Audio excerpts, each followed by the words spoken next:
Good afternoon, everyone. This is, in effect, part two of this meeting, in that we started in another room and agreed to adjourn to this larger room. I'm James Cole.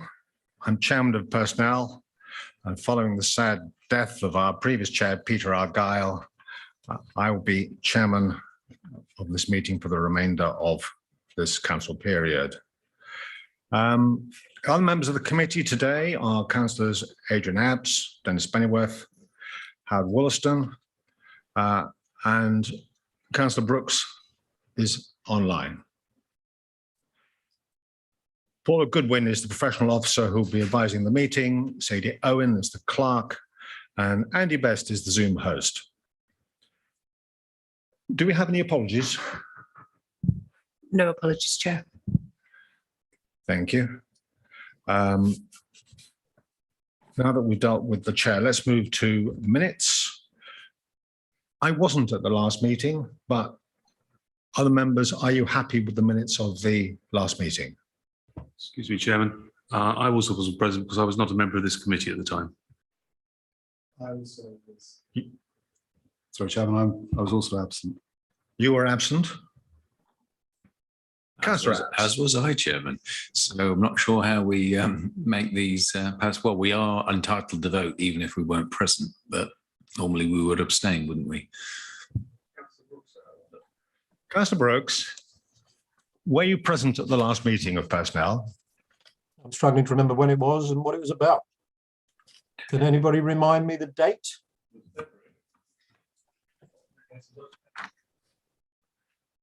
It does tell us that Councillors Abbs and Brooks were present. Yeah. Yes, I assumed there'd been one before since last February or February and now, but clearly I'd misremembered. I was there for February one, yes.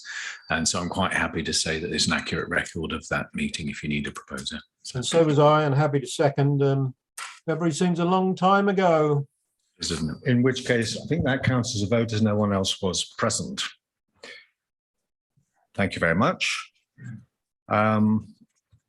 Declarations of interest. Do we have any declarations of interest? No, good.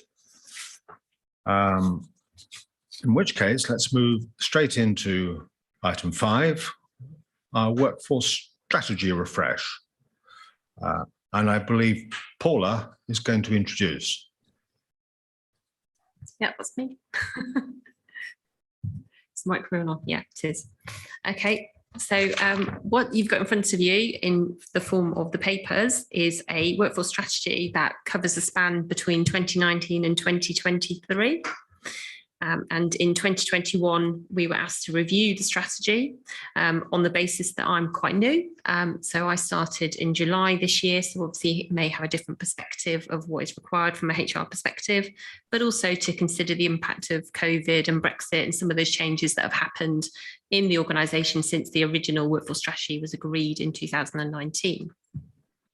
So what you have in front of you is a reviewed, not a new strategy, with some additions to the strategy.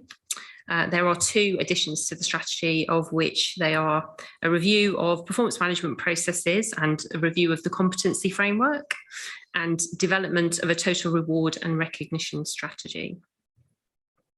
In terms of progress to date, I'm not going to go through the strategy in any massive detail, but there has been some progress since 2019.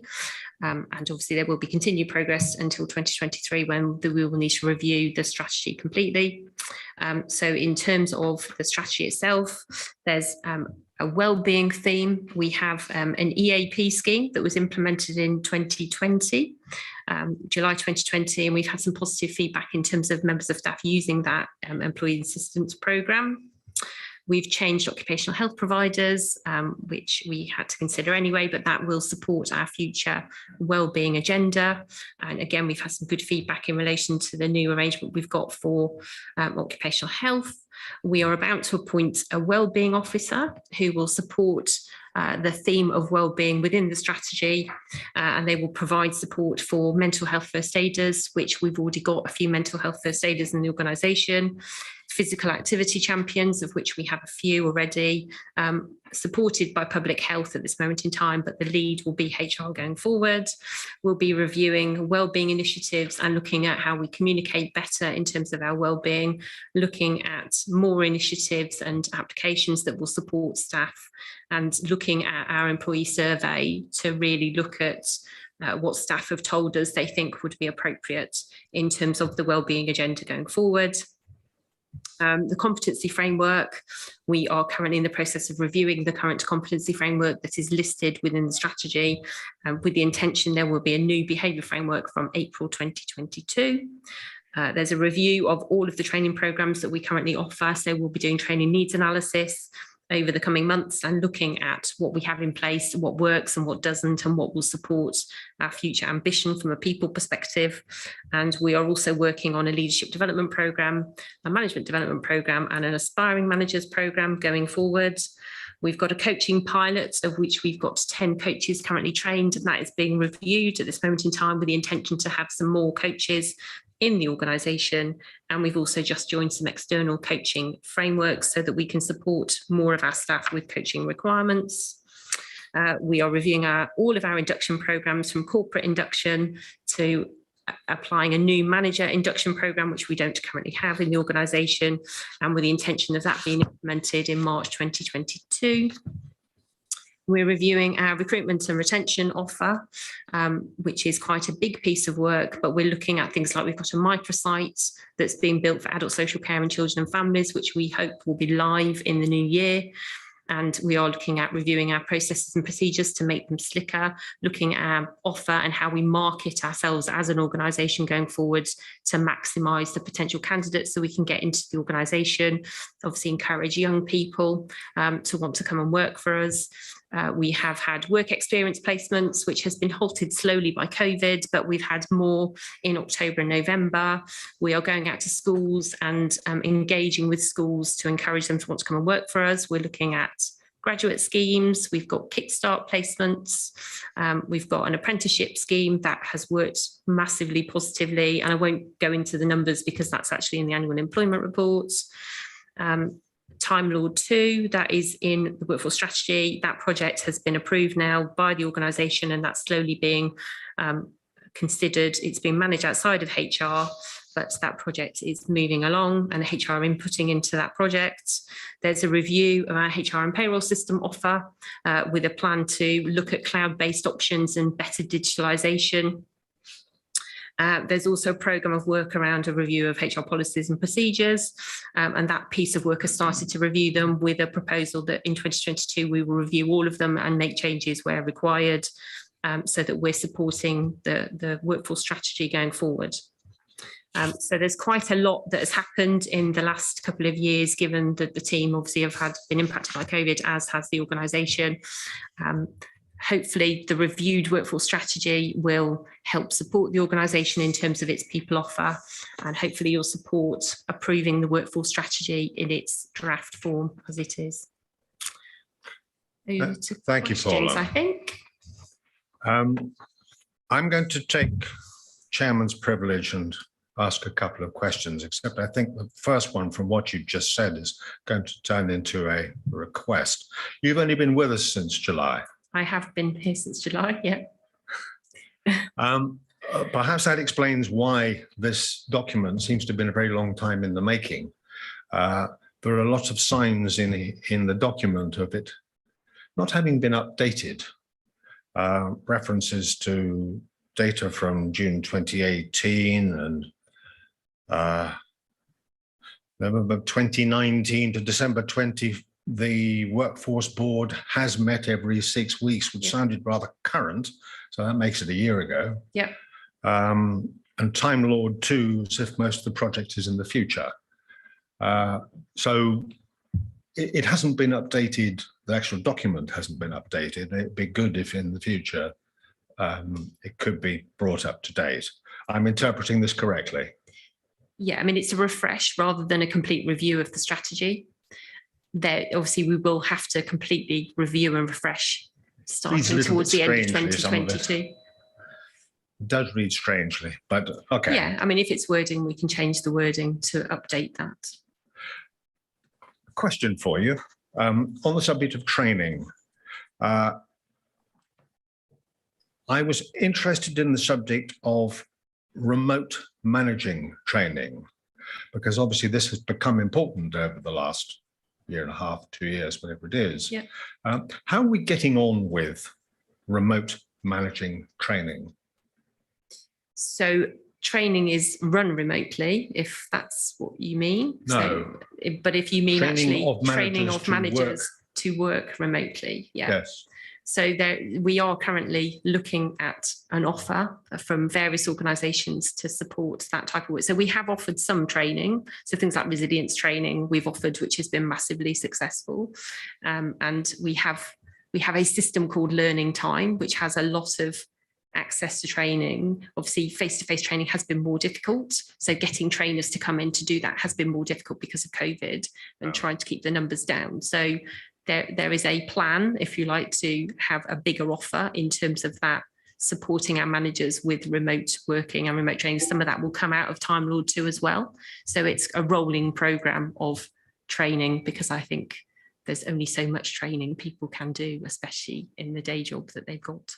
But coaching helps that as well. So obviously it's not just about the training, it's about making sure that we've got the right support in terms of forms and policies and procedures, and coaching people, giving advice, management guidance. All of that will help managers. It isn't just about the training offer that's in place. But I absolutely get your point that we are looking at that. Okay. If I may, members, I'd like to bring our executive member whose portfolio this subject is in now. Do you have any comments or questions to give us? Yes, Chairman, a number actually. Firstly, there's a typo in 5.4 of the first part of the report. You've got ambitious rather than ambitions. That's my one. Second one I've got is on in the strategy 5.2, item 1. From what I've seen of the balance of our staff, both in terms of ethnicity and in terms of male-female split, we're already significantly in excess of what is the figure for the district. And the impression is that you want to go further than that. And I have to say, I believe it should be done on a meritocratic basis of getting the very best people for the job. So you talk about women in positions, improving our equality makeup. So, I mean, some of that is in the annual employment report, which we'll come on to talk about. So I think the mix is higher in some of our, so female offerings are higher in things like adult social care, because they tend to be, Coming on to that. Yeah. They tend to be the types of roles that perhaps are preferable to women. Yeah. But I think what we're talking about is looking at making sure that we are at least equivalent to our census makeup in the local district, which we are actually, if you look at the annual employment report. But there's also a piece of work going on around how we support people, women specifically, to get into more leadership roles, because actually the data tells us there are as many women in leadership roles. I'm a huge supporter, don't worry. Yeah. Yeah. I couldn't see much mention of objectives, appraisals and scoring in there. No, because I think it's covered in the review of performance management processes. So what we are doing is reviewing our competency framework with a new behaviour framework implemented in early next year. And what will then happen is there will be a review of all of those processes and policies and procedures that will be impacted by that new behaviour framework, of which appraisals will be one of those. So we will be looking at things like capability, appraisals, probation, induction, recruitment activity, so that it all connects through with that behaviour framework. So it'll be complete joined up thinking. Absolutely, yeah. A holistic review of, I mean, not just that, but we have to review those policies and processes on the basis of, are they still fit for purpose? Do they meet the organisational need? Can we improve the process to meet our customer needs? So our managers in the organisation, we need to get some feedback to make sure that they work effectively for them and not just for us as a HR team. So there's a bigger piece of work to be done here in terms of reviewing those processes and procedures. I'm sorry, I normally have two screens in front of me. I'm struggling with one and trying to see them both at the same time. When I read the report, there's somewhere in there item saying that it's basically the stats are distorted by the fact, as you were just raising earlier, the fact that there's far more women involved in adult social care, and whilst there'll be more men probably involved in refuse collection, that's not part of our workforce. So Yeah. it is distorted in both ways. Yeah, absolutely. But I think we need to, and not just women, I think we need to do a review based on equality, of looking at our equality and diversity makeup to look at are we making sure that we're fair and equitable in our processes, make sure the terminology we use in those processes is encouraging everybody from whatever background they come from. And I think it's probably acknowledged that we could probably do a bit better in terms of those processes. So it's not just about women, it should be focused a bit broader than that in terms of our makeup. You did mention Kickstart, which I'm very pleased to hear. Yeah. But we've talked, I think, separately. I wonder whether you want to put it into this. I know it's not technically our workforce, but we do want to encourage employers, generally within the area, Yeah, to use Kickstart. yeah. And that has been the case, but obviously the Kickstart programme is actually now closed next week. Closing. So the government closes the scheme next week. So unfortunately, we can't promote that any further. But we have got a number of Kickstart placements, and that's been internal and with our local businesses. That's it for me, Chairman. Thank you, Councillor. Councillor Brooks. Thank you, Chairman. I'm not quite sure where to start. What I will start by saying is we do not start with a blank page. This authority has been running for a long time, and all of these HR processes, workforce strategy, has been in place. And yet we seem to be saying a lot, not everywhere, but a lot.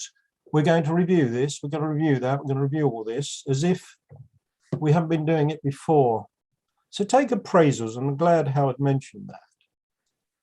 I'd like to know how many appraisals were carried out last year. Were they carried out on time? I'd like to know that they were setting objectives and those objectives being managed. And what I've heard, and I may be being harsh, is yes, we're going to look at that and we're going to implement a good appraisal system. Have we not got a good appraisal system? A workforce strategy is not just about the well-being of our staff. It is about the productivity, capability and outcomes of our staff, of which appraisal is a very important part. Similarly, training. And there's an awful lot in here about internal training, but actually some of the best training is from people not in the organisation. Now, I did hear Paula say about some external mentoring capability to call on, but there's an awful lot about internal coaches, internal training. These people have a day job and are not professional trainers. And I'd like to see a lot more in this about going out and getting best of class training in for particularly leadership. And frankly, you don't become a mentor or a coach from a training course. You become a mentor by experience, huge experience. There are most of the councillors on this call, if not all of them, I feel sure all of them, would be great mentors and coaches because they have got such a wealth of experience, which frankly cannot be all in-house. So training to me is deficient in that it seems inward looking. And I'm not point scoring here, I'm just disappointed in the aspect of saying we're going to review everything because, you know, we've got to start from somewhere. What is working well now that we can carry forward and not throw out the proverbial baby with the bathwater? So I think it has a lot of deficiencies, frankly. I know Paula will come in and say, I really want to get a grip on this, and any new head of a department will want to do so. But what I don't see is what we're doing well now that we carry forward. And then there's another, and I'll stop then, you may let me come back later. On page 14, it says page 2 of 14, it's actually 2.1 context. We make the extraordinary statement that employees have a can-do attitude, are willing to go the extra mile. By and large, that may be true, but to put it in here as a given without any evidence to support it is quite wrong. And I'm not having a go at our staff because I think they do work well. But I'm sure there's a lot of councillors say we found a can't do attitude at times. So a big statement like that has to be caveated with, by and large, we have a can do attitude. I'd go along with that. By and large, officers and staff go the extra mile, by and large. And in any organisation, you know, Chairman, there will be 10% of the people probably don't go the extra mile. So I'm sorry with my criticism, but they're not meant to be political. They're not meant to be destructive and hurtful to staff, but they are meant to try and shape this thing up with more outcomes and more of what's working well and carried forward, rather than we're going to review all sorts of things and make them better. Thank you, Chair. I have a lot of sympathy with what Councillor Brooks has just said. Paula, would you like to come back to him? Yeah, I mean, I think I actually agree. I think there are lots of things in the organisation that are working well. I suppose because I'm new, I am looking at things from a different perspective, and therefore it's going to take me time to work out what is working well and what isn't working well. And the review that I have mentioned is a review to look at that. So what is working well? So it might not be changing anything. It's just an opportunity to say, we actually need to look at the data, we need to look at the evidence, and then we need to say, actually, this is fantastic. Let's not change it, and let's sing the praises of this in the organisation and for those individuals that actually are doing a really good job. In terms of data and the can-do attitude, I would suspect, but I would need to double check this, that statement has come out of the attitude survey that was published a couple of years ago. And actually, we've just done another employee attitude survey, and the data in there is massively positive in terms of engagement and the way staff are and the way they feel about the organisation. And so I agree that we should be singing the praises of our staff. There will be a pocket of staff that, of course, will not be in that same category and perhaps won't be performing, but I'd like to see more of a spotlight on those staff that are doing a really good job, so that we can make sure that they are celebrated and rewarded effectively. That perhaps isn't reflected in the way the strategy is worded, because, as I've said, I have reviewed the strategy. I haven't completely changed it. There has not been time to do that, and there will be an opportunity to do that next year when I've had a bit more time in the organisation and we've delivered some of the business as usual activity that is currently happening within the organisation. So if we were to look at this again in 12 months' time, it will look different again. It will look different. You will have a completely new strategy in front of you in 12 months' time. This is just a review of the strategy that was agreed in 2000. We'll know all about things like appraisals. And you'll know all about things like appraisals, yeah. Okay. Councillor Apps. Yeah, thank you, Chairman. I guess I'm based a little bit on what I've just heard, but also reading a little bits of the report here. I am becoming slightly uneasy with the scenario that we seem to be painting and the percentage of male versus females in our workforce. 12.1 says a high proportion, 77.35, and goes on. Female employee typical of a unitary authority. Okay, so 3 to 1, basically. And what it doesn't seem to go on and address, we have programs to encourage more women or help more women into senior position. Totally behind that, no problem with that, any of that whatsoever. Although I have obviously seen quite a few females enter those senior positions, service directors of late anyway, Sarah Clark and so on. So that percentage must be getting sorted all by itself. But I'm left with the problem is, well, why aren't men coming in? Forget the fact that it's been stable for a few years since 2016, but where is the program to encourage, if we have to be gender-based and be having true equality 50-50, where are the programs to encourage and stop this gender bias, which is actually in the opposite direction? Where are we going? Where's the program to identify the root cause as to why we're not getting? We're not certainly we're not saying, or surely we're not saying men are not capable of doing some of the social adult care service jobs. Sure, we can't be saying that for surely, because I know plenty of men who quite have the empathy and ability to do it. So where are the programs to support the minority, i.e. which are the males in this situation? And no issue, as I said, from a female perspective, what we've done there, we seem to have done that and exceeded it. And a little bit more work to do at the top, and eventually maybe we'll have a CEO, a female CEO eventually. But for right now, we've just appointed a male, so that'll have to wait a few years. Please, where's the programs for the minority, not the majority? It's for some people the wrong way around, an odd way around. I don't say it's right and wrong. We're meant to be an equal opportunities employees. And if we are setting up programs to train people up and bring them forward, why does it have a gender bias at all? And then where we see a gender bias, we should aim to stop that gender bias. In which case, in this scenario, for a change, it's the other way around. Paula, what do you think? I mean, the legal position is we are meant to be looking at equity in terms of our census data. So that's simplistically, and that's in the annual employment report, that if it says women, men, ethnic minority, that's what we should be looking at. However, and I've said this before, we should be looking at equity and fairness in all of our processes, and certainly in those areas whereby recruitment is difficult. It shouldn't be about just attracting women in those typically women positions. It should be looking at why aren't people applying in general. So it's not about male, female. It's almost like, why aren't people applying for those types of roles anyway? Because there is a shortage in those particular service areas. So I think you're right that we do need to have a look at it. At the minute, we need to look at the data. We need to look at the evidence that supports, what in terms of the recruitment process and activity. We know nationally there's a difficulty with social workers. So there's got to be a whole scheme that will attract anybody in those types of roles, male, female, whatever that absolutely is, to do that.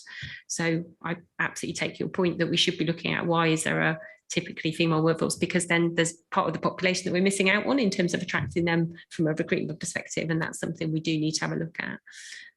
But then vice versa, we have a requirement to support the census data in terms of making sure that we've got that makeup where we can, but it's not, I'm sorry for interrupting slightly, but what you say for census data, census give or take is 50-50. Yeah. So I don't think we need to argue too much about waiting for the latest census data, because I'm pretty sure the split will still be approximately 50-50. Yeah. So, and we've got a 77-30 versus 23 split. This is nowhere near equity, and so we need a program to identify the issues, and we need an urgent program. And if this is a UK-wide issue, well, okay, then it should be taken up through our MPs and find out why it's not being addressed. Because I can't think of an industry where it's acceptable to go, actually, we're filling the positions with this sex because they're the only ones that apply. Generally, we go out there and have a positive program to go change the perception of what that role is and what it can deliver to the worker, and then go, okay, now we've achieved our 50-50. I don't know how many steps we have to go back here, but the first step is to accept that actually we have a problem. And I think the numbers are saying we have a problem. I'm not saying we have a problem. The numbers say we have a problem. Yeah. What are we going to do? And I'd really like this committee and the officers to come out with a positive program to address the balance. Or explain why. It can't be addressed. Yeah, that'll be fine as well. But in terms of the strategy itself, so the strategy is there to agree the programs of work in relation to employees. So if you're saying that, so there's a recruitment and retention theme within the strategy, and it already supports some work in there around recruitment projects, what we could do is add something in specifically that supports exactly what you're talking about. But I think it's broader than that. It's also about looking at attracting young people. We don't attract enough young people into local government. And that's probably the perception of local government nationally. And that's something we need to address in terms of the way we market ourselves as an organisation. And that's where graduate schemes will come in, and work experience and interns and those kind of things. But it's also about us getting out there into the local population and talking to those particular groups to say, actually, this is an amazing place to work. This is an amazing profession. And that's exactly what we are trying to do at this moment in time. But all of that takes time and resource to support that. Well, perhaps then to a future meeting, you can come back to us with ideas on where this is going to go. in terms of, And hopefully it won't be 10 months as to what we can or cannot do to change things. Sorry, Chairman. The report reads a little bit like we're accepting of the 77-23 split because other unitary authorities But you don't accept that. Well, I'd like to really have it explained carefully to me why it's not possible to get the 50-50. And the male-female thing is awfully binary, excuse the pun. You know, there are many more than male and female out there. And the young and old, we know that, you know, people are discriminated across in many ways. You can, by saying we need to attract more people, well, we kind of are discriminating against the elderly for that. Why aren't we inviting some of the elderly back into the workforce? There's so many ways of addressing this balance, but the only program I've heard mentioned this evening was to help women get more senior positions within this council, which I can absolutely support. And based on that, we should have essentially 77% of women in senior positions and only 23 if it's by merit and how you rise. Because coming back to something Councillor Ruston mentioned, I do actually believe we need the person with the right qualifications of the job, able to do the job best. But that becomes it's almost a secondary these days, because we lead on, we must be an equal opportunity employee, and we don't somehow seem to be giving equal opportunities to a large section of society. I mean, I can reassure the committee it isn't just about women. I mean, I'm looking at 6.5 within the workforce strategy, which talks about diversity and recruitment, and for me that covers everything. Well, indeed, young people, etc., male female split. There is a bullet point there about women because there has been a project in relation to women in leadership. But like I say, I can reassure the panel that we are not just focusing on women in particular in terms of. Okay, maybe it is about looking at, so there's, in terms of the bullet points that are in there, it is about promoting ourselves as an employer, looking at the data that we've got, looking at our benefits, which is why reward and retention is in there, looking at things like social media and looking at where we advertise and where we recruit to attract as many suitable candidates as possible. It is not focused just on women, but there has been a project looking at women, and that's why that is mentioned in one of the bullet points. No, but just to finalise, I'm looking for where's the programme to address the remaining core issue, which is not achieved equality of the sexes in this council. We are heavily biased one way.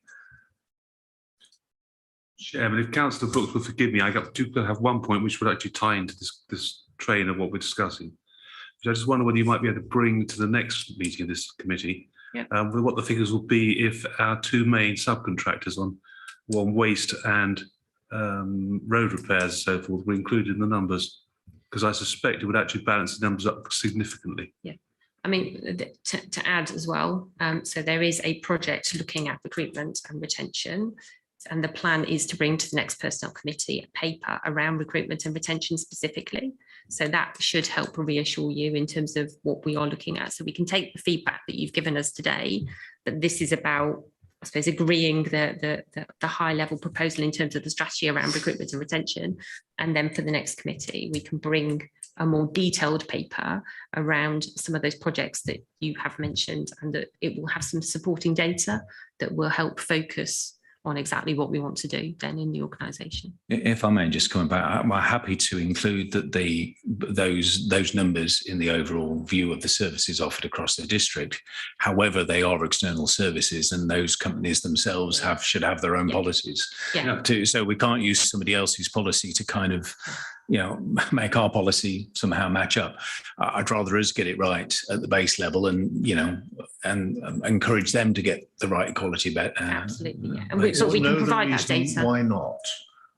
Sorry? Or know the reason. The reason why not. Of course, if there's a valid, clear explanation of why it can't be done. But we've as a society, we've come against that challenge for the last 100 years, and pretty much every time it's put up there, it's been bashed down as, well, it's not a valid reason. It is a fact, however, that the majority of, if I may use the term, bin men that we see, they are bin men, not women. Majority. Well, except for I've seen plenty of the street cleaning team. Lots of ladies seem to have joined that recently. Yes. So I don't think I could be So quite. if you looked at the overall, would it in fact be 50-50? I don't but know. I just repeat, while that is an interesting, because it's a service that is contracted out by this council, at the core, the council has its own policy. And at the services we offer should be available equally to everybody. Indeed. That's really all I'm saying.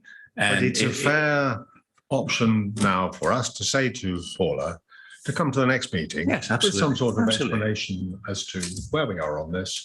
And Yeah. if Councillor Abbs's view cannot be substantiated, tell us why.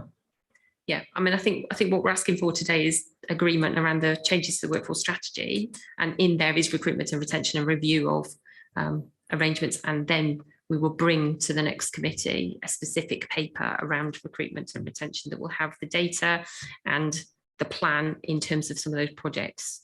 That's all I ask for. Where's the that project? activity. Where's the project to actually address the issue? Whereas this So- is a strategy, it doesn't have that. Well, necessarily all where's of the that strategy detail to in it. address the issue then? Yeah, strategy is Right. the direction of travel, but yeah. Can we move on to Councillor Brooks again? Thank you, Chairman. Thank you for letting me come back. On the point of recruitment and retention, I don't know what our level of expertise is internally in recruitment. I doubt that our recruitment is in any way against the employment regulations. I doubt that for one moment. But is it as clever in trying to attract different people? Now, let me give you an example. I had 150 people working at Lloyds Bank in the city on a contract basis. Lloyds Bank got in touch with us and said, we want to improve our diversity mix. And you as a recruitment organization, and they invited several in, I want you to come in and tell me how we might do that. So I come back to my point about internal training, which wasn't addressed when Paula came back on my previous input. You do not have all this expertise in-house. How are you going to corral that and get that in? And I give this as a case in point.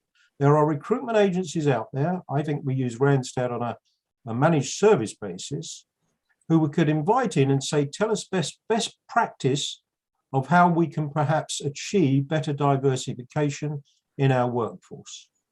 They are really doing that job every day of the week. So I'd like to come back to training, because I don't see enough in here about external expertise being brought in. I'd like to come back to the can-do attitude, which frankly, I think if I were an employee, I'd tell you I've got a can-do attitude. But I wonder if we should ask the councillors if they would agree that there is a can-do attitude. And I will say now, Chairman, in many respects, I find a can-do attitude, but I haven't been asked. And as I say, the flaw in that statement is I asked the staff and they said yes. Well, they weren't going to say no. And as to appraisals, Chairman, I urge you in your new chairmanship of this to get back to having a quarterly personnel committee meeting so that the appraisals that Paula assures me will be reviewed and looked at doesn't have to wait for 12 months for this committee to receive that and know that they're going on and that they're robust and they're improving productivity, they're improving outcomes, outputs to our residents, because that's where I'm coming from, the performance of our services to our residents. That's helped by a healthy, happy staff, I agree. But that is my main motivation, not my staff being happy first. So to the next meeting, you would like to see a report on... I certainly would, Chairman, appraisals. I'd also like to see a report, and I've asked Joseph Holmes for this twice, on how many grievances, disciplinary action, and employment tribunal potential are going on in the authority. So there's a lot of data we could do with. This is a workforce strategy, and Paula is still looking into the weeds and into the organization and finding stuff out. And I get that and I appreciate it. But I want to see much more external wisdom brought into the organization And I want to see regular reports on improvement and progress, sir. I doubt that where there do are I many of start? us would disagree. Sorry. So where do I start? Okay, in terms of training and bringing external providers in, we are taking advice from external providers. We are not just looking at internal. So when coaching specifically, we've actually joined a couple of external coaching frameworks because we recognise that actually our internal coaching offer is fairly new in terms of the fact it's only been in place for about a year, and actually we need independent and more experienced individuals that can offer that coaching and mentoring. So there is recognition that there is a need to have external input into everything that we do. Absolutely agree in relation to recruitment and retention and getting that external advice and talking to those people that do the job now, like agencies. That will be part of our recruitment project, and we can feed that into the paper that comes into the next personnel committee. In terms of appraisals, I think we need to reassure the members that actually performance of the organisation in terms of KPIs, in terms of performance, as far as we're concerned, that we seem to see that employees are performing. The majority of employees are performing. It isn't just about appraisal data, but we also are currently looking at our appraisal data, and I'm happy to bring a paper on appraisals if that's what members would like for the next personnel committee. And the same in relation to casework. I'm also happy to do that. I would like to caveat that though with the fact that it's a, there is some good performance going on in the organisation. So happy to bring casework and the number of cases, but I would like to bring probably a broader paper that highlights some of the good work that's going on in the organisation and not just the kind of the poor performance that perhaps is being picked upon, if that is okay. Chairman, if I may come back, that's very helpful. Thank you. That's very helpful. I bring up the one about, you call it casework, that's one way of putting it, the potential disciplinaries, grievances, employment tribunals, because without, and you wouldn't want to mention any names, I absolutely agree with that, I fully understand, but of course members are aware that there's been one person suspended for 22 months on full pay and we can't seem to get that concluded. That's costing the taxpayers a healthy sum of money. And frankly, members should be more aware of it through this Part 2 confidential personnel committee system, Chairman. Well, I, for one, was not aware of that. So I'll be interested to hear more of that. Seems we do need a little more transparency. Offline, Chairman, I'm very happy to. Yeah, come and have a conversation offline. Right.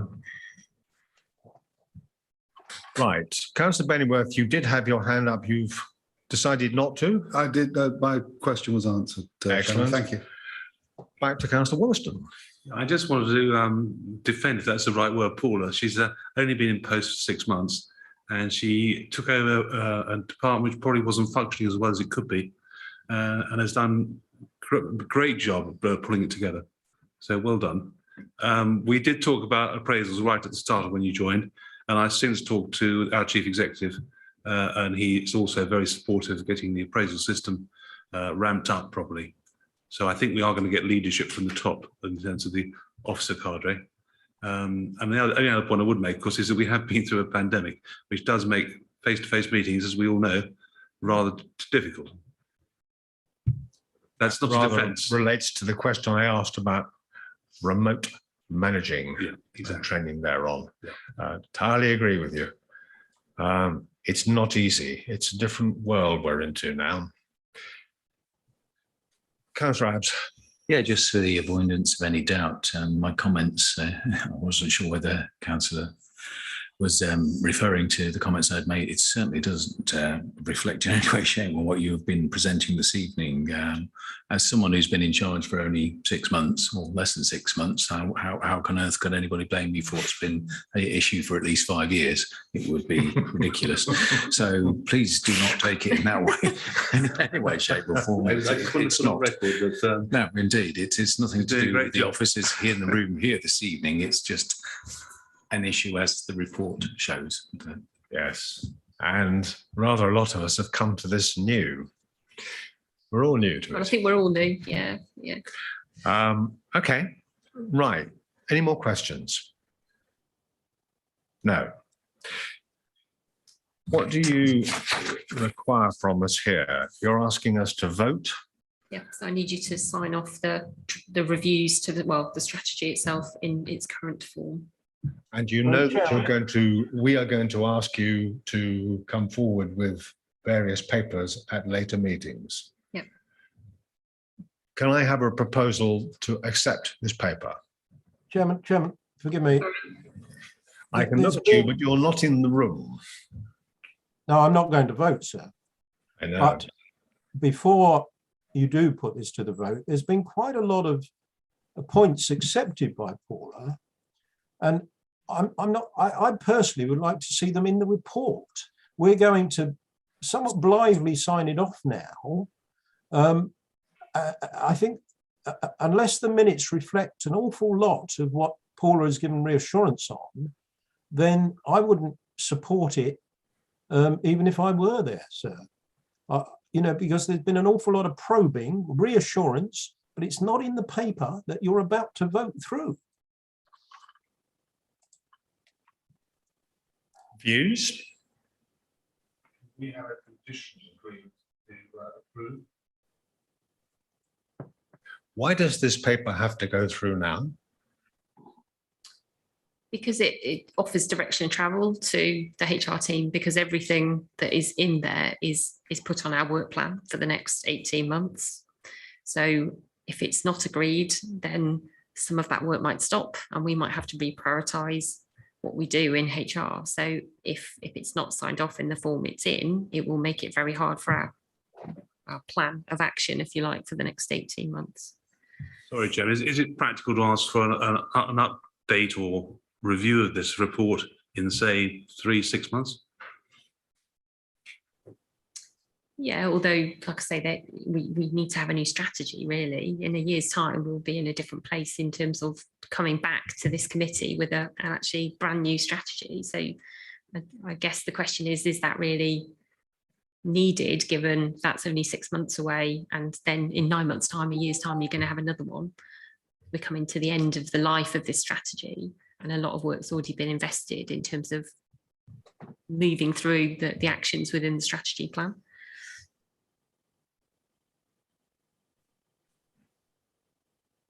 Councillor Abbs? Thank you, Chair. I personally feel as though I'm relatively comfortable voting this through as accept, but really what I'd like to see is really go to Councillor Brooks's suggestion that if we can have another meeting in a quarter's time, obviously it still leaves plenty of the 18 months left to go, we can then add an addendum to the strategy to fleshing out the bits, KPIs, missing parts of the strategy, et cetera, which we could then add to the strategy, giving HR even further guidance as to the route we would like them to take.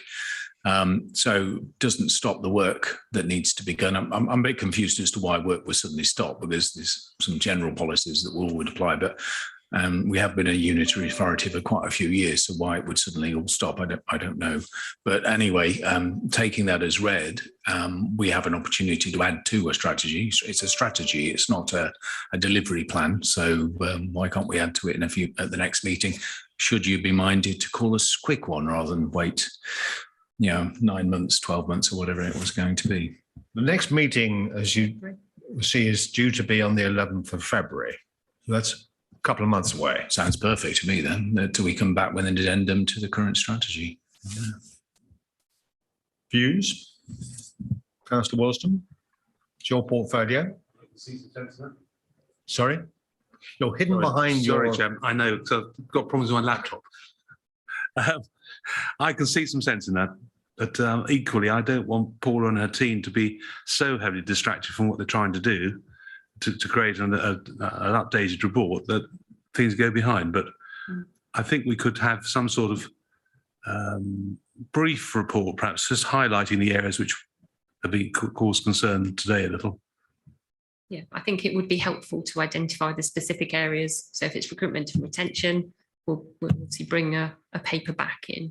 If it's about appraisals, then we'll bring a paper back. If it's about casework, we'll bring a paper back. So I think it would be helpful to clarify the specific areas of concern rather than saying the whole document isn't authorised or agreed. Sharon, just a suggestion, can we perhaps ask for the minutes to be turned around fairly quickly on this one?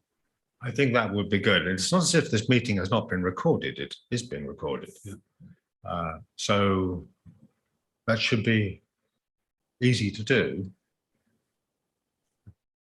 So on that basis, that we'd have an update at the next meeting, would we be prepared to vote this through?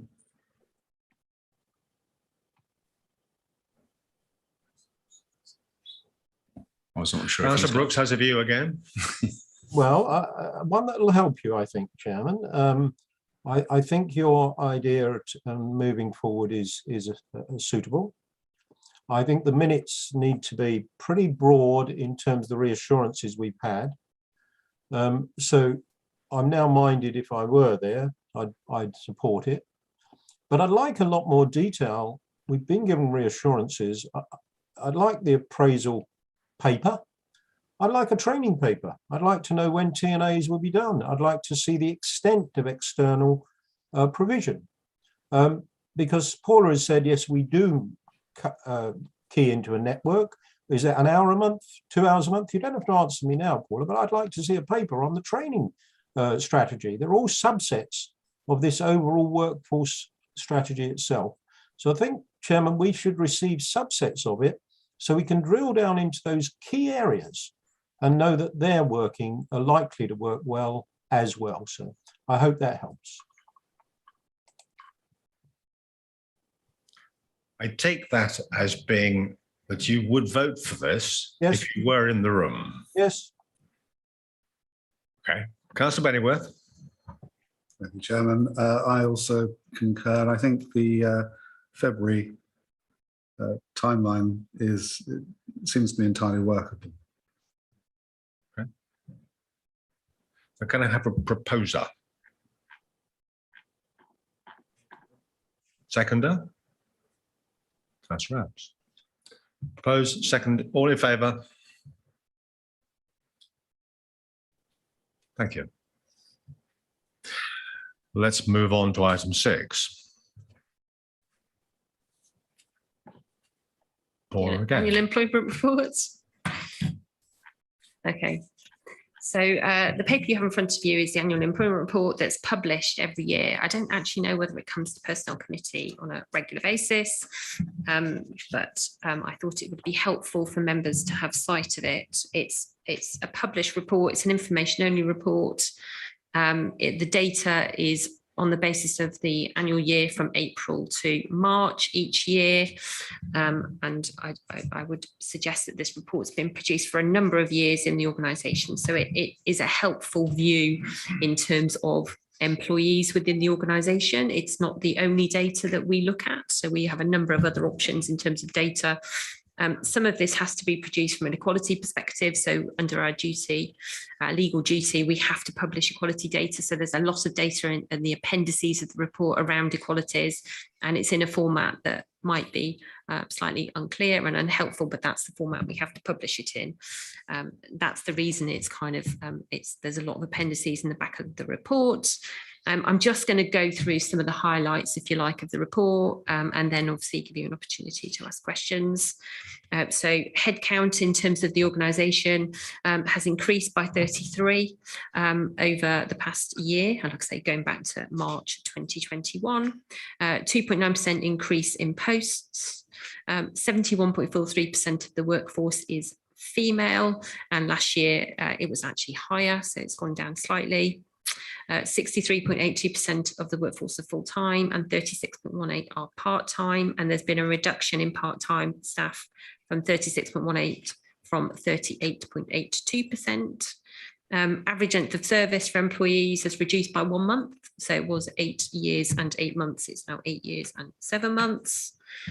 Turnover in the organisation has reduced. So it's gone from 14.08% to 9.29%, and that's the general turnover. So that will include everything from dismissals, retirement, fixed-term contracts, etc. So not just voluntary turnover.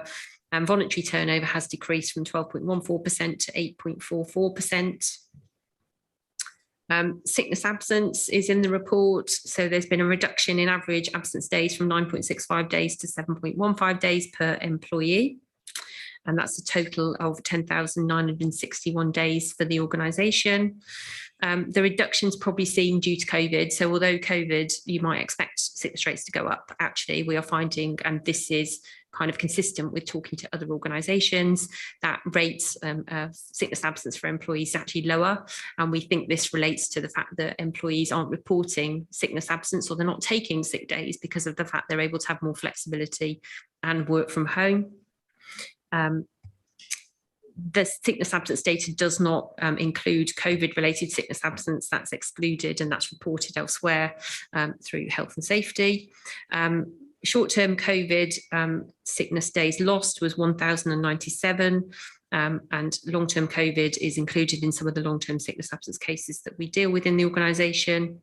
Increasing long-term absence up to 60% from 56.4%. 40.3% of absence is due to stress, depression or anxiety. And we've seen a 30% increase in stress, depression and other mental health illness compared to last year, again, probably related to the pandemic. We are providing support in the organisation. So previously in the other report, we've talked about OH support, and obviously we offer counselling through occupational health, employee assistance programmes. We have mental health first aiders in the organisation, and we're looking to expand on that. And the wellbeing initiatives that we already have in the organisation, things like Buddy Boost, physical activity champions, and lots of signposting to other organisations, whether they're local or more national organisations, to support people. There is some training data within the report. So unfortunately, due to COVID, a lot of the training did have to move to virtual. So whether that was through e-learning or through Zoom or Teams, we've had to move our training. There's more face-to-face that has taken place recently, although again with COVID cases increasing, that's had to be reduced. But we are seeing actually people engaging quite well in our training, albeit online. So 21.71% of courses were in the classroom and 78.29% were via e-learning or via Zoom. 84.47% of staff completed e-learning during the last 12 months. And 90.42% of staff completed training in either the classroom or via e-learning. Apprenticeships, we've got a good apprenticeship programme. So obviously that's connected to our training. So we had 206 people on apprenticeship programmes, 52 enrolled in this year, and we have 5 levy transfers because we provide levy options to external organisations. 62 schools apprenticeships since 2017 and 10 new enrolments this year in schools.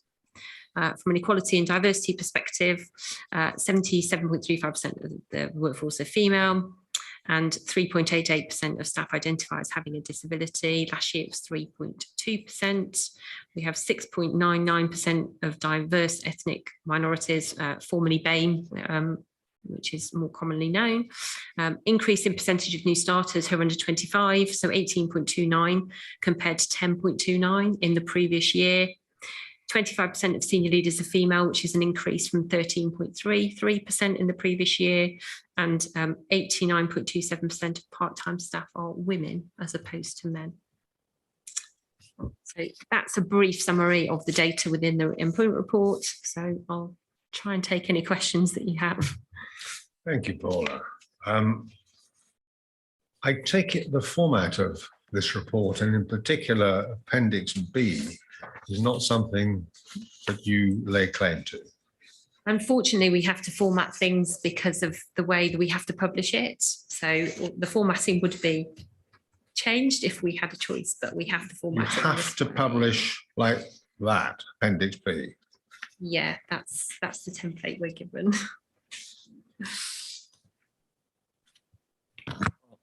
I'm new to trying to read Appendix B. I know it's obviously. It is utterly awful. Yeah. Yeah, sorry about Does anybody disagree with me? No. I mean, obviously we can provide it to you in a different format. But who forces it ask you to produce in that format? It's just yeah, it's a national requirement. The national requirement. Yeah. So legal requirement to publish data in relation to equalities, etc. And that's the format. Yeah. at the minute, we can of course look at that and challenge Okay. it. Right, would the portfolio holder like to kick off again? Yeah, I thought it was a very interesting report, actually. One thing I was confused about is, and I think it's point two, I think that's where it is in the appendix. It seems to me that a lot of the leavers are actually retirees. So is that distorting the number of people we're losing? I mean, I don't know the exact figure. We'd have to look at the detail of that. The pandemic, I mean, they're calling it the great year of the resignation this year. The pandemic has meant that people have reconsidered their careers and what they want to do in the future. And we are seeing more people retiring earlier than perhaps they'd intended. I mean, if I'm reading this correctly, Paula, it's saying the total turnover is 9.29% in the last year, Yeah. of which 8.44% is voluntary. Yeah, voluntary is not just retirement. Voluntary is resignations as well. Okay. So the So total. it's the retirement one I would like to see if we can pin down on a bit more and just see what the real loss of employment is. Yeah, obviously it's not published in the report, but we can No. get that Okay. data. I think that's it for me, Jim. Councillor Abbs. Yeah, thank you, Chairman. Just a couple of things. 6.2 of the in the report, there's a table there, and it says CEO and support starters 1, leavers 0. But I thought we were just saying that retirees were included in the leavers. Was Nick Carter a non-entity? Did he never exist? He wouldn't have been included in this because this data is, July 21, wasn't this it? is 2021? March 2021. So it's the year, From March. Yeah. it's from the year April Okay, 2020 to, March Okay, I accept that one. 2021. So he's, sorry, not included in this. Yeah, data. and the other one I had is public protection starters 13, leavers 6, but obviously we know with the JPPP and the disappearance of Wokingham are we to we take Again, it not reflected in. not the figures. reflected, but because that's we'd not expect to see that that year. number fall shortly. That's the current year. That's the So, current year. yeah. Okay. Yeah. Thanks very much. There was, you mentioned some. Thank you very much for the detail that you verbalised in the report, and I think I missed something, so I'd ask you to just go through that again if you don't mind. You talked about that the illness level is somewhat down. The absence level is down to illness, but then you said there was a separate list. And you went on to say something about that you'd expect more with COVID, but then you went on to say something about another list of COVID. So if I add the two lists together, do I get a bigger number, or where am I going wrong in it? Sorry. Yeah. So COVID. So it does not include COVID-related sickness. So Yeah, but you made the statement about the generous sickness level you would have expected to go up because of COVID. But what you're saying is if you include the COVID sickness levels, it was up.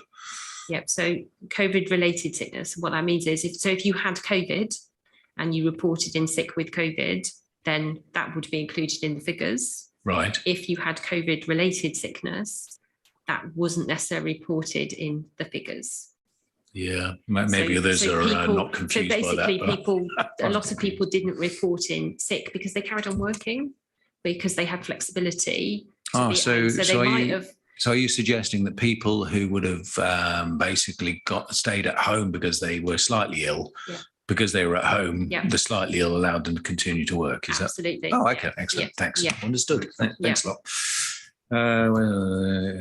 Yes. Oh, yeah. The only other thing was I was reading about these 278 posts advertised, 170 still leaves 38% of vacancies. There's 38% discrepancy. Is that because they are currently open vacancies and the closing date wasn't at that?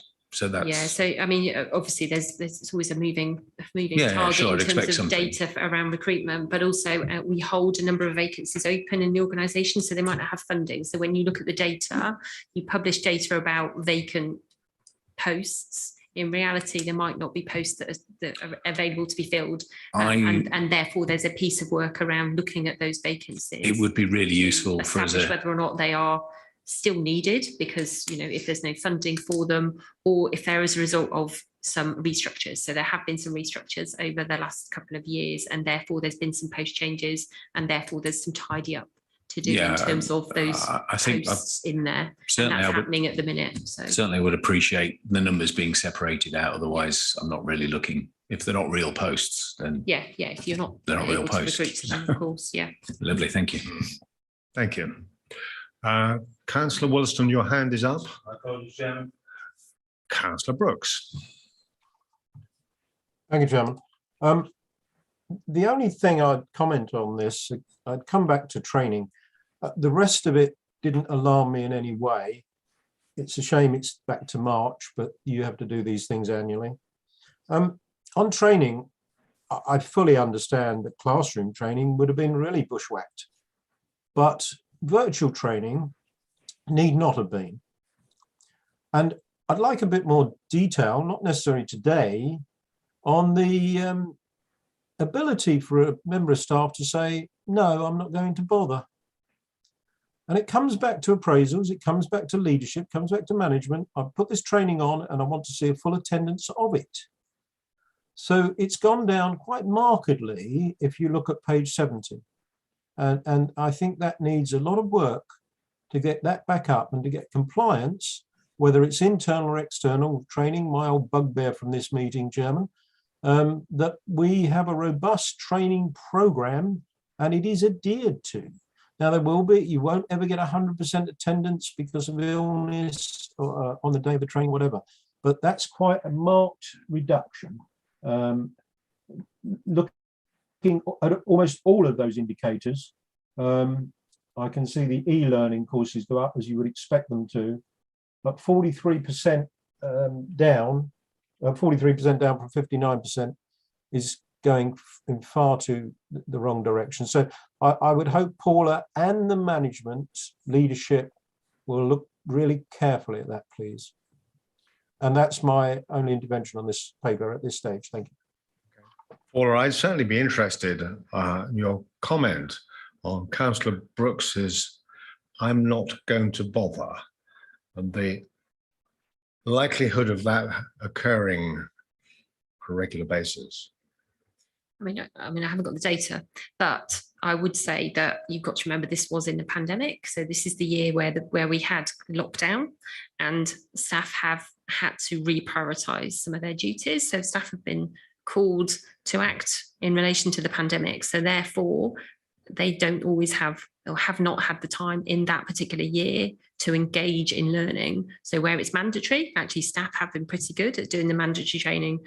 Where it's more an option for them to get involved in that training, this covers all of that, then of course staff are going to find it quite hard when they've got lots of other priorities going on to engage in that training. And we have seen rates increase more recently. So where, you know, the pandemic has eased a bit more and staff have got back to a bit more business as usual activity, then of course, you know, staff are engaging more in those courses. We have a really full training program in this organisation, and actually quite a good training program here at West Berkshire. But we are doing training needs analysis. So I think Jeff mentioned previously about when we are doing training needs analysis in the next month. So by the time we look at a training program for April, because we do it on an annual cycle, we will be looking at perhaps a different training program that meets organisational team and business needs. I mean, I would add, it isn't all about the training. It isn't all about the face-to-face training and the online training. There's more to developing individuals, and that is around what you learn in the office, what you learn through your job, what you learn through coaching, through mentoring. So there's a multitude of ways that we can develop our staff. So I think that's where I want to get to, that there is a training offer that meets the needs of the organisation and the people that we are working with. But it's broader than that. It's more holistic. It's more about development than just training to support individual need. And that's what that paper will bring to you at the next personnel committee, that reassurance that that's what we're looking at. We're looking at broader than just face-to-face training and e-learning training. We're looking at other methods. And I would suggest that we will look forward to that paper with interest. Councillor Pennyworth. Thank you, Chairman. Paula, again, thank you for the report. You mentioned in reasons for absence the stress. It was clearly the standout figure there. Can you expand on how those employees are being supported? Please. Okay, so we have a new employee assistance programme, which was implemented in July 2020. So that means that staff can ring up confidentially and get some advice quickly. And that's open to all employees. And then through that programme, there's an opportunity for people to have counselling if they feel that is also needed. And we pay for that as an organisation. There are signposting to other organisations, so local organisations, national organisations, whether that's Every Mind, etc. So we've got information on our intranet pages that can signpost people. We've got 10 mental health first aiders that have been trained in the organisation, and we're looking at a broader programme of training and support for those mental health first aiders. Like I said previously, we've just about to appoint a wellbeing officer that will drive a wellbeing agenda, which will mean we'll look at alternative initiatives. Now, it's not just about stress and mental health. There's a broader programme here around sleep and physical activity, and public health, health and safety and HR have been working together to drive some of that. So where we've had things like Buddy Boost, which helps the physical activity, they've been, they help people's mental health as well, but it's all about kind of community and engagement and team, and they've been massively popular. So we'll continue to drive those. We're working with other organisations like the NHS. So I have been in touch with the police and the NHS, who offer alternative programmes that we can tap into. So there's lots out there. It's just about having the resource, which is why that wellbeing officer post is really important, so that we've got somebody who can really focus, and that is their day job, to do that. And obviously training. So it's actually about supporting managers to know how to have those conversations with their employees, making sure they have regular catch-ups, one-to-ones, talk about people's well-being, looking at wellness ambassadors and buddy systems that support individuals in when they're really struggling. So there's lots that's already around, and there's lots that we want to do over the next few months to support that. I mean, obviously, we also want to make sure that people don't go off sick, and we want to look at the data that we've got as to reasons to why people have felt that was needed, and look at those sickness cases to kind of reduce that, to make sure it's about being proactive and making sure people don't go off, rather than those people that feel that was the only option to them. Thank you very much. Thanks, Sharon. Thank you. No more questions. A very quick one. Councillor Brooks. You're muted. I sent you something through chat, sir. I thought it was an opportunity, given that Paula has been here quite a short time, and when you join an organisation, you can see things much more clearly than when you've been in an organisation 2 or 3 years. And so I would like, through you, Chair, to say to Paula, in this private, confidential, even Chatham House rules, if you like, tell us what you're seeing are the issues, Paula. What you've done today is given us a lot of reassurance. Now, I don't need to be reassured on everything. There will be things that are wrong. I can take it. This is a public meeting. You've got this wonderful opportunity to come in fresh and spot things through your professional background. Anything you want to share with us? This is a public meeting. Right. Well, Paula may want to measure her words or talk to us after the meeting ends, Chairman. I'm happy to have a conversation with any of you offline. And that's another very good straight back, Paula. Thank you, Chairman. It is a fair comment, though. Coming in new, your views would be appreciated. What hits you in the face, but offline. Yeah, although I would like to say, on a positive note, I do think the staff have worked incredibly hard during COVID. And I know I joined partway through the pandemic, but what I see is employees that are committed to the organisation, want to do a good job, and are just maybe needing a bit more support in terms of what we can do to help them from a HR perspective. So guidance to managers, guidance to employees, all of those wellbeing initiatives will really help some of that going forward. So I think staff should be absolutely commended for the job that they have done during the COVID pandemic. And that is my perception, that staff are Very positive. massively positive in terms of working for West Berkshire. And I mean that. So that's why I'm happy to record that. Good. A question of mere curiosity on my part. And this is pre-COVID. Why did retirement and early retirement sink like a stone in 2019-20? And this is my perception of the world of HR, probably more than related to West Berkshire. So what's happened during the pandemic is people clearly haven't changed jobs. That's So, 2019-20. yeah, but it's the whole year, 2019-20. So the pandemic started in March, don't forget. And therefore there's I think March data will have been taken into account when the pandemic started. And obviously people were starting to get, I suppose, in the news, it was in the news, wasn't it? Sort of getting towards Christmas time. So part of that year would have been impacted by the pandemic. I'm misunderstanding. Are you suggesting that the COVID hit and everybody retired? I know, I thought you meant the other way, that people weren't retiring. There's a massive drop in retirement in 2019-20.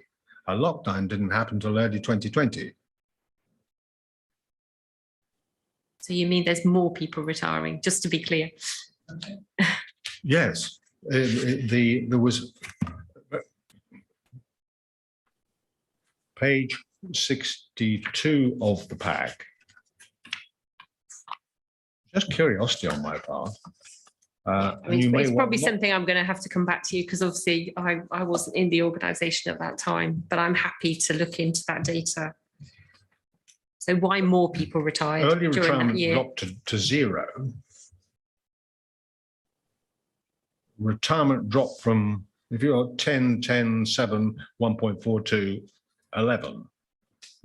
Yeah, so if you add 2 together, Chairman, it averages out about the same, doesn't it? It's not far off them being average if you just add those 2 years together. Just that it was worked as 2019-20, which appeared to be pre-COVID. I agree. It might be as simple as when it was recorded and this, that, and the other. Perhaps. Add the 2 together and you get an average that's not different. So it might be just in the way it was recorded. You want me to check the data and come back to you? It just seemed odd. No, that's fine. Like I say, I wasn't. Yeah. I would rather look at the data and come back to you and give you a response that way than make assumptions. Yeah. Fine. Right. Well, in that case, if we're done on that one, could we have a proposer and a seconder to note the contents of this report?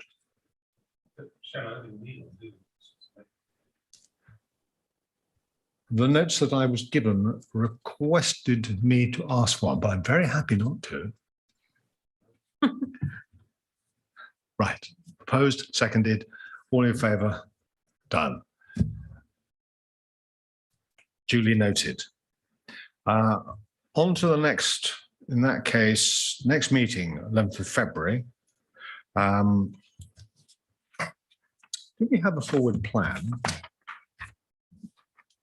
I don't remember seeing a forward plan. I couldn't find anything, I'm afraid, in the records that I've had.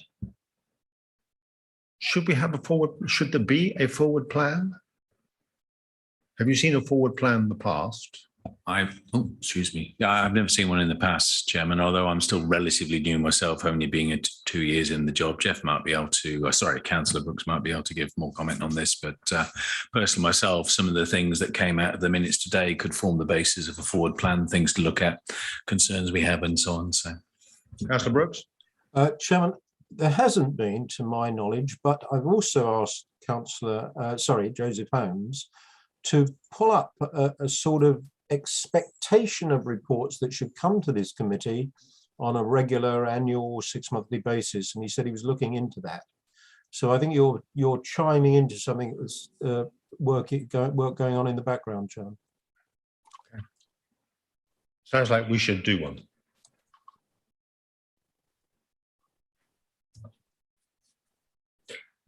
Chair, on that basis, is there anything in particular you would like for the February meeting that I can liaise with other officers? I think we came up with a few things in that. There are a few things in your minutes that we're. There are a lot, but if you could summarise the main because there were a lot. So I think it might be worth whittling down a Let's little bit. talk about the minutes afterwards.